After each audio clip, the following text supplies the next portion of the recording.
अस्सलाम वालेकुम रहमतुल्लाहि व बरकातुहू। हमारी ज़िंदगी में बहुत से प्रॉब्लम्स कैसे आते हैं जब हम हलाल और हराम की तरफ तवज्जो ही नहीं देते। इसमें देखिए, हलाल इनकम भी होती है और हलाल मोहब्बत और लव्स और रिलेशंस भी होते हैं। आजकल के रिलेशनशिप कॉन्सेप्ट है जो इश्क और मोहब्बत और दिल लगी, ये यूथ के लिए बहुत बड़ा मसला बन गया है। आपको पता है, इब्ने कय्युम रहमुल्लाह ने तो इसको डिजीज ऑफ हार्ट कहा है, दिल की बीमारी। और इस्लाम ने लव बिफोर मैरिज को क्या कहा गया है, इसे भी हम डिस्कस करेंगे। लेकिन इसको बीमारी पता क्यों कहा गया है कि इंसान अपने आप को सही गलत की पहचान से ही गाफिल हो जाता है और बाज़ वक़्त तो अपना सारे डिसीजंस को एक गलत एंगल से देख कर लेता है डिसीजन सारे, और अपना कैरियर और अपना हुलिया, माइंडसेट, अपनी वैल्यूज सब कुछ चेंज कर लेता है इन चीज़ों के चक्कर में कि बस दूसरे को खुश करने के लिए गलत हरकतें और उनकी डिमांड्स पूरी करने के लिए अपनी और अपने से जुड़े तमाम रिश्तों की इज्जत दांव पे लगा लेते हैं। तो हमें सोचना है कि क्या कर रहे हैं हम अपने साथ।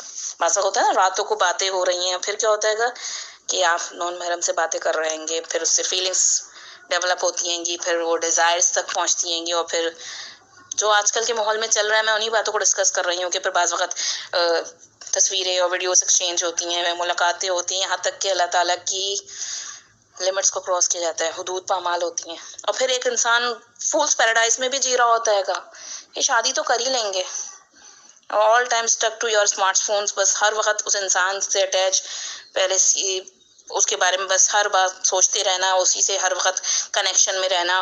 तो आप खुद देखें, जब पहले से ही सारी हुदूद क्रॉस कर ली, लिमिट्स क्रॉस कर ली, सब कुछ जान लिया एक दूसरे के बारे में, तो जब अगर ऐसे में लव मैरिजेस हो भी जाती है ना, तो शादी के बाद विद इन अ मंथ बाज़ वक़्त स्पार्क ख़त्म हो जाता है, वो शादी का जो एक अल्लाह ताला ने चार्म रखा हैगा, क्योंकि तमाम टॉपिक्स पे बात हो चुकी है कि अब कोई डायमेंशन ही नहीं बचाएगा, तो फिर ऐसे रिश्तों में बरकत भी कैसे आ सकती है। और बाज़ दफ़ा शादी नहीं होती है तो लोग क्या होता है, फिर वो देवदास बन जाते हैं, गमगीन गाने सुनते रहना। तो ये ज़्यादातर होता कब है, ये ज़्यादातर को एजुकेशंस में इन चीज़ों की वजह से इंसान इन चीज़ों में इन्वॉल्व हो जाता है और ये फितना बहुत बढ़ता जा रहा है। बाज़ दफ़ा बंदा चाह भी रहा होता है तो फिर ऐसे रिश्तों से निकलना मुश्किल हो जाता है, छोड़ा नहीं जाता है। तो हमें सोचना चाहिए ना, हम अपना कितना लॉस कर रहे हैं। बाज़ दफ़ा फिजिकल भी, इमोशनल भी, साइकोलॉजिकल अब्यूज़ भी होते हैं इस वजह से, और फिर मेंटल हेल्थ भी आपकी कितनी डिस्टर्ब हो रही होती है। तो ये सब क्यों हो रहा होता है? देखें, अल्लाह ताला इंसानों पर जुल्म नहीं करता, इंसान खुद जुल्म करता है हराम की तरफ जाकर। तो हराम रिलेशनशिप्स का जो ट्रेंड है ना, हम सबको दिखा रहे होते हैं कि हमने बड़ा कारनामा मार लिया, एक बंदा अपने साथ फंसा लिया। हकीकत में ये क्या गुल खिला रहे हैं हम? रियलाइज दी सिचुएशन कि आने वाली जनरेशन को हम कैसे वालिदैन देंगे, उनके कौन उनकी परवरिश करेगा। तो आइए, एक बहुत प्यारी हदीस है जिसका हम मुताला करते हैं आज, जिसमें नबी करीम सल्लल्लाहु अलैहि वसल्लम ने फरमाया है इन्नल हलाल बैयन व इन्नल हराम बैयन, कि हलाल चीज़ें भी वाजे हैं और हराम चीज़ें भी वाजे हैं। यानी अल्लाह ताला ने इन दोनों को वाजे कर दिया। वह बैनहुमा उमूरुन मुतशाबिहात, और इन दोनों के दरमियान क्या है, कुछ चीज़ें मुतशाबे हैं, यानी क्लियर नहीं है, जिनकी हिल्लत और हुर्मत को अक्सर लोग नहीं जानते। यानी जो जिना की कैटेगरी है, फॉर्निकेशन, और जो आप एडल्ट्री कहेंगे, वो तो आप लोग मान लेते हैं कि लोग हराम है, लेकिन वो कहते हैं लो ये बातचीत करना, ये तो वैसी बात है, हमें बाज़ वक़्त नॉन महरम से हमें शॉप्स पे बात करनी पड़ती हैगी, तो क्या हो गया अगर हम अपने क्या नाम है कुलीग से या अपने ही साथ पढ़ने वाले को एजुकेशन में अपने मेल से बात कर रहे हैं, तो उसमें क्या हर्ज है? जब नोट्स हो रहे हैं तो ऐसी बात हम अपने ख्यालात भी एक दूसरे से शेयर कर लें तो क्या हर्ज है? तो कुछ चीज़ें ऐसी बीच की होती हैं जिनको अक्सर लोग जानते ही नहीं है, उसकी हिल्लत और हुर्मत को समझते ही नहीं है। तो नबी करीम सल्लल्लाहु अलैहि वसल्लम ने फरमाया, बस जो शख्स इस किस्म की गैर वाज़े अशिया से बच गया, उसने अपना दीन और अपनी इज्जत को बचा लिया। यानी जो बीच के बॉर्डर्स है ना, इसको, ये जो बीच की जो सब लाइन है जो आपको जाके हराम में गिराती है, कि इसको कुरान मजीद में खुतवात शैतान कहा गया, शैतान के कदम। जो इस शैतान के कदमों की पैरवी करता है वही जाके इस हराम में पड़ता है। तो ये इनके दरमियान की चीज़ें जो हैंगी, जिसने अपने आप को इनसे बचाया, इन चीज़ों से अपने आप को रोका, तो उसने क्या किया, उसने अपने दीन को भी बचा लिया और अपनी इज्जत को भी बचा लिया। उसका अंदर की उसकी सोल भी महफूज रहेगी और उसकी इज्जत की भी अल्लाह ताला हिफाजत फरमाएगा। और जो शख्स इस किस्म के उमूर को इख्तियार करने लगे वो हराम में जा पड़ेगा, उसका इन दी एंड क्या होगा कि वो हराम में ही गिरेगा जाके। आप सल्लल्लाहु अलैहि वसल्लम ने किस तरीके से इसको मिसाल से समझाया, जैसे कि एक चरवाहा, कोई चरवाहा चरागाह के आसपास जानवरों को चराए, जैसे कोई शेफर्ड होता हैगा, वो ले जाके अपने जानवरों को किसी बॉर्डर पर ले जाकर चरा रहे, तो क्या होगा, अब बॉर्डर से वो हो सकता है वो क्रॉस करके दूसरे मुल्क में दाखिल हो जाए, वहां से पकड़ा जाएगा वो। तो क्या आप फरमाया कि वो जानवरों को चराए, तो हो सकता है जानवर चरागाह में जा पहुंचे, तो खबरदार, आप फरमायागा थोड़ा सा अलर्ट हो जाओ। हर बादशाह की एक चरागाह होती है और अल्लाह ताला की चरागाह से मुराद उसकी हराम करदा अशियाँ हैं। हुदूद बताई हैं अल्लाह ताला ने हराम की, इन हराम करदा अशिया को अख्तियार ना करो, इनकी हुदूद, अल्लाह ताला की हुदूद को क्रॉस ना करो। फिर नबी करीम सल्लल्लाहु अलैहि वसल्लम ने खास हमें नसीहत फरमाई कि खबरदार, अला व इन्नल फिल मजदी मुज़ग़ह, खबरदार हो जाओ कि हर जिस्म में एक गोश्त का टुकड़ा होता है, अगर वो दुरुस्त हो जाए तो सारा जिस्म दुरुस्त हो जाता है, और अगर वो खराब हो जाए तो सारा जिस्म खराब हो जाता है। वही कल्बुन, और वो दिल है।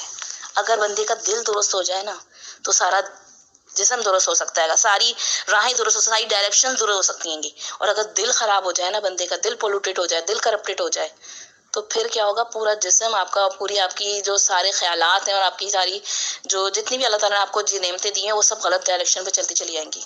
तो क्या जब हम नॉन महरम से बात करना शुरू करते हैं ना तो फिर फीलिंग्स डेवलप होती हैं। और बाज़ अगर आप कहते हैं चलो कोई बात नहीं, मैं नहीं बात करती, लेकिन आप इस तरह से बन सवर के निकल रहेंगे तो हो सकता है आपकी फीलिंग्स बाज़ अगर डेवलप नहीं हो रही, आप बात कर रहे हैं तो हो सकता है दूसरों की हो रही है, तो भी आपको गुनाह होगा ना। और अगर आप बिल्कुल बन सवर के इस तरह की महफिलों में जा रहे हैं जहाँ नॉन महरम आपको देख रहे हैं और अट्रैक्ट हो रहे हैं, तो हो सकता है कि आप ना हो रही हो, लेकिन आपकी वजह से वो फितने में मुब्तला हो रहे हैं, तो भी तो आपको गुनाह होगा। तो ये सब रास्ते हमें कहाँ ले जा रहे हैं। तो दरअसल हमने जो ये सीरीज क्लास कर रहे हैं, हमें इसमें यही बात करेंगे कि डिटेल डिस्कशन होगी इस बारे में कि ये डिफरेंस बिटवीन हलाल एंड हराम and what type of reaction find after this relationships, कि इसके बाद हम किस तरह की चीज़ों से, डिसऑर्डर से, फिजिकल, मेंटल, स्पिरिचुअल हेल्थ में हमें क्या क्या नुकसान दिखने पड़ते हैं और क्या रीजंस होती हैं और क्या कॉजेस होते हैं कि हम बंदा यहाँ तक पहुँच जाता है। इन सब रिलेशनशिप्स के हवाले से जो हमने दुनिया में बहुत खूबसूरत और मुज़य्यन करके दिखाए जा रहे हैं कि आखिरत को हमारी किस तरीके से बर्बाद कर रहे हैं, और दुनिया भी इंसान की बिगड़ जाती है इससे। तो किस तरीके से हम अपनी दुनिया को सेव कर सकते हैं, आखिरत को सेव कर सकते हैं, और how Islam guide us about love, life and happiness, के इस्लाम हमें क्या तरीक़ाकार और क्या हमें एक वे दे रहेगा जिससे हमारी असल खुशी, दिल की खुशी और इत्मीनान, सुकून हमें नसीब हो। हमारे दिलों की इस्लाह और बिगाड़ और इसका रिएक्शन हमारी जिंदगियों पे होता हैगा, और फिर इस दुनिया की जिंदगी में भी होता हैगा, विद इन दिस वर्ल्ड और हियर आफ्टर टू। अगली जिंदगी में तो असल जिंदगी तो वही होगी जो हमने वहाँ शुरू करनी है की। तो हमें इन सब चीज़ों को इंशाल्लाह इस सीरीज़ में मज़ीद डिस्कस करेंगे कि हम किस तरीके से अपने आप को सेव करें शैतान के इन हमलों से, और किस तरीके से हम एक बेहतर लाइफ गुजार सकें तीनों एस्पेक्ट से। फिजिकली भी हम अपनी हेल्थ को देखेंगे, और मेंटली भी, और स्पिरिचुअल भी। तो अल्लाह ताला हम सबको अपनी हलाल पे कायम रखे और हराम करदा चीज़ों से महफूज भी फरमाए, और हमें वो ज़िंदगी गुजारने की तौफीक अता फरमाए जिससे वाकई में हमें एक सुकूनत नसीब हो। इब्ने तैमिया रहमतुल्लाह का एक कॉल है जिस पे मैं अपना इस अख्तिताम करूँगी इसका, कि इब्ने तैमिया क्या फरमाते थे कि जो बंदा इस दुनिया में अपने दिल की जन्नत को महसूस नहीं कर सका तो उसके लिए उस जन्नत में, आखिरत की जन्नत में जाना भी मुमकिन नहीं है। यानी जिसने इस दुनिया की में दिल की जन्नत तक को फील नहीं कर पाया तो उसे वहाँ भी एंटर नहीं होने दिया जाएगा। तो उस जन्नत को जो दुनिया में इंसान को फील होती हैगी, तो वो कौन सी मोहब्बत से फील होती हैगी आप बताइए। इश्क और आशिकी और इस सब दिल लगी की मोहब्बत से तो इंसान को करार नहीं आता है, बल्कि ये तो इंसान को और तकलीफ में, गम में, डिप्रेशन में और दूसरी चीज़ों में तरफ ले जाती हैगी। लेकिन कौन सी मोहब्बत है जो इंसान को इस दुनिया में भी जन्नत फील कराती हैगी और आखिरत की जन्नत में भी दाखिल कराएगी। इंशाल्लाह ताला इस सीरीज़ में हम बेस से लेके आखिर तक इन सब टॉपिक्स को कवर अप करेंगे। अल्लाह ताला कबूल फरमाए और हम सब की इस्लाह फरमाए। आमीन।